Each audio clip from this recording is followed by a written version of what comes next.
Okay, hi everyone. I am back with another recent grad interview, and I'm having the pleasure of speaking with Briana today. And she graduated from Vanderbilt University 3 years ago, and she currently works in finance. So, thank you so much for taking a few minutes of your day to chat with me. Yeah, absolutely. I'm excited to chat. Yeah, and quick note, Brandon and I have known each other for about a year now, almost a year. Mhm. So it's been really fun to watch her journey evolve as we've known each other. So this is so fun for me to get to know you in this way. Right. So right off the bat, I want to ask you if you could go back and tell your recent graduate self something and give her advice 3 years ago, what would be maybe the top one or two things you would tell her based on what you know now?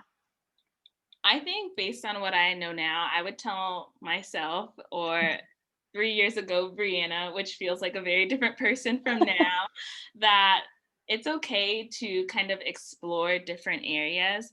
I think when I graduated from college, I was 100% set on one path. Like, I studied psychology and film, and I was going to go to California and try to pursue television.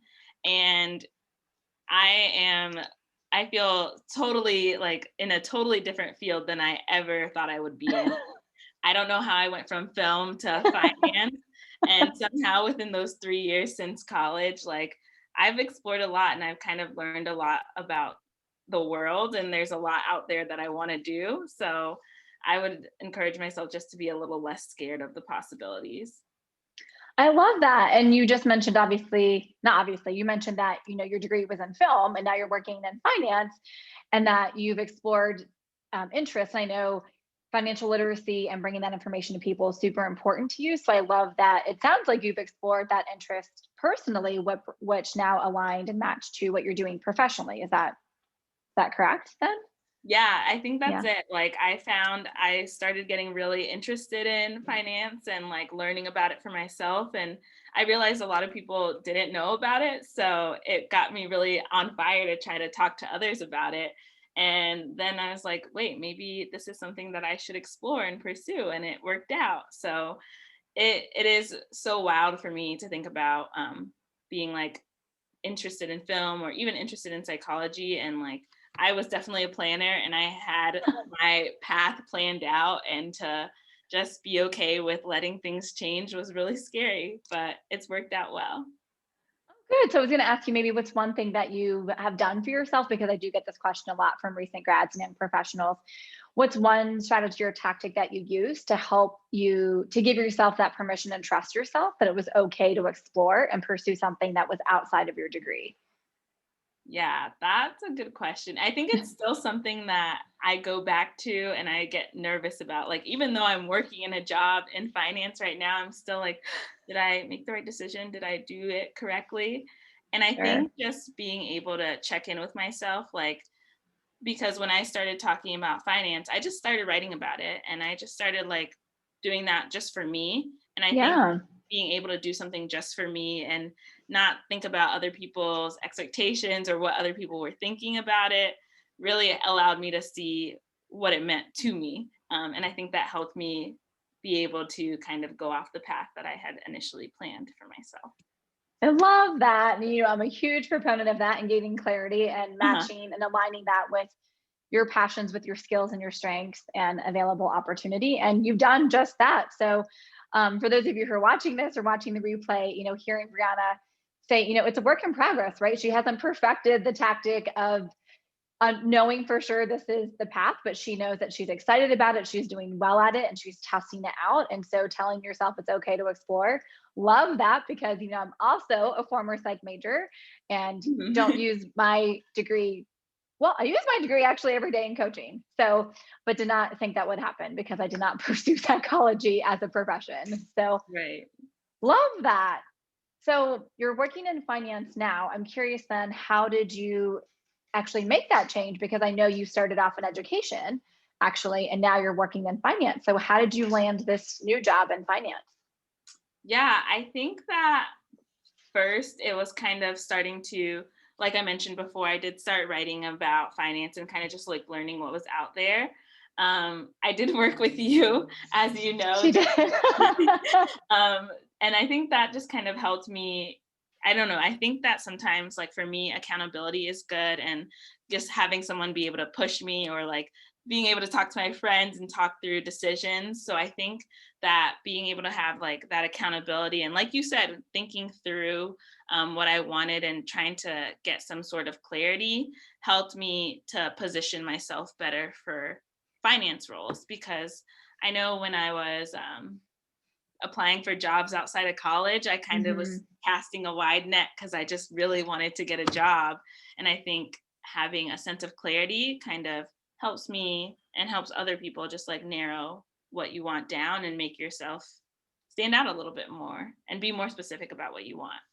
Yeah, and I love that. And yes, Brianna is one of my rock star former clients. And I will say, she came to me with a lot of opportunities. I helped her really, again, gain that clarity and focus what she wanted to do, and then really uncover her skills and strengths that have matched really well with what she's doing now. So, as a coach, I'm not here to always give you the solutions, but you have all of that waiting in you. And I know that sounds maybe a little woo woo or cheesy to say for some people, but deep down, we all really know what we want. And we're often just afraid to express that, whether it be in a career verbally, and go after that. And so, yeah, I love that you shared that, having that accountability and having that sounding board of someone, whether it be a coach or a mentor or someone in your space that you trust to help you gain that clarity is really important. So I love that. So yeah, I know that you had applied, but we did in working with me, we really helped you connect the dots with what your previous experience was and your education, and really match that to your finance job, and you landed the job, which is amazing. Yeah. So knowing what you know now, and again reflecting on the pivot that you've made, out of your major, out of education, now into finance, what's one of the biggest lessons you've learned about a career that you didn't expect? Yeah, I think one of the biggest lessons in general, like it keeps going back to kind of being able to release having a plan. Because like I know I'm never going to stop planning. Like I am someone who needs to have at least some sort of idea of what I want. But the fact that sometimes it's just the next step that you have to take, and then you can kind of pivot a little from there or turn a little from there and get closer to, maybe what it actually is that you want, Mm. or what you think you want at least. Yeah. But I think that that's kind of a huge thing that I still am like working through. Like it's very hard for Yeah. me to feel like I don't know exactly what I'm going to do for the rest of my life. I know what I'm doing right now, and I know that I enjoy it, and I know it's probably not what I'm going to be doing forever. So just kind of keeping track of that in my mind is like, yeah, this is a step, and I'm still going to keep reevaluating, and it's okay to not have everything planned out, because the things aren't going to go as planned anyway.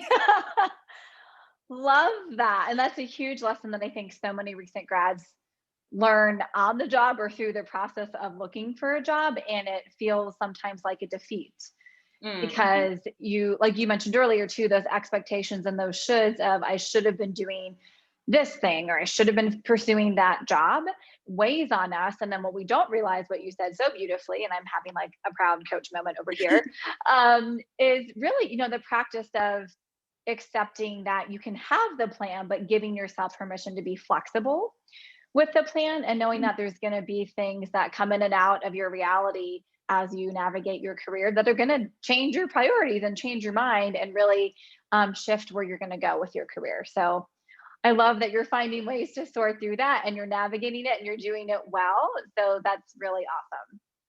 Thank you. Yeah, I think that teaching kind of got me to learn how to be flexible real quick, and I'm now I'm just sure. kind of putting that in my own life. Like, okay, you have to be a little bit willing to move around and figure things out, even if you don't want to, even if you want to stick to the plan. So I hear this theme a lot when I interview recent grads. It's really releasing, like you said, releasing the structure of the plan and knowing that it's there to guide you, but it's okay to not be beholden to that and really give yourself the wiggle room. That's the thing I hear most often. So Yeah. yeah. So one last question Mhm. would be, what would be your biggest tip or advice that you would share with um, grads that, or with people that are about to graduate? We're doing this interview in April, so we're coming up on Oh yeah. in May, and graduation's coming up in the next few weeks. So what would you tell students that are about to graduate? Yeah, first off, just you saying that it was April is wild. Like I had I to give it a know. full take because wow, okay, it's gone by really quickly. The It first 3 months of the year has. or the first quarter.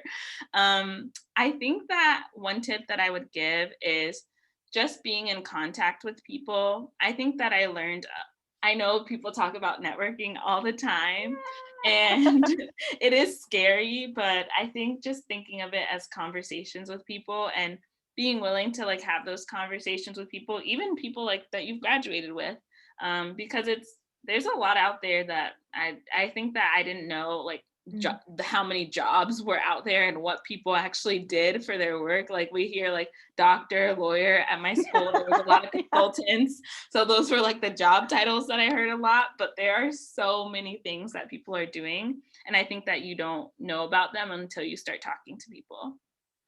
Well, you guys, she dropped the mic for me. You know, I love networking, and I can't end any better than that. So thank you for your time and your insight. I love that. And for all of you who are about to graduate, we wish you so much luck, and know that it's not going to just be luck. You've worked your butts off, and if you dig into this interview and other tips that I share, you're going to absolutely be successful. So thank you so much for taking the time. It was such a Absolutely. pleasure. And you guys, I'll be back soon with another recent grad interview.